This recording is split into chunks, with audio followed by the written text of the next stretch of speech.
বন্ধুরা, এই আমগুলা হচ্ছে আমাদের গাছের গাছ পাকা আমগুলা দেখতে মাশাআল্লাহ অনেক সুন্দর আর কালারটাও অনেক চমৎকার। আমগুলো অনেক রসালো, সেই স্বাদ বন্ধুরা।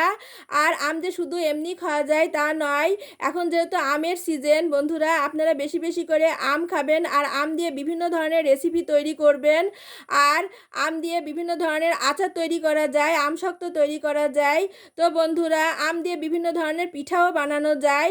তো আপনারা যে যেভাবে পারবেন বেশি বেশি করে আম খাবেন।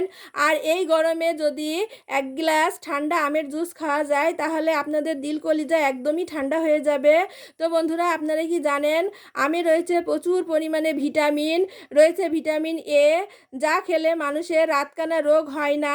তো বন্ধুরা, আপনারা এখন যেহেতু আমের সিজন, আম অনেক সস্তা, তো আপনারা বেশি বেশি করে আম দিয়ে বিভিন্ন ধরনের নাস্তা তৈরি করবেন, বিভিন্ন ধরনের রেসিপি তৈরি করবেন ও বিভিন্ন ধরনের আমের জুস বানিয়ে খাবেন। তাহলে আপনাদের শরীর সুস্থ থাকবে ও আপনাদের চোখ ভালো থাকবে। তো বন্ধুরা, আজকের মতো বিদায় নিচ্ছি, দেখা হবে পরবর্তী ভিডিওতে।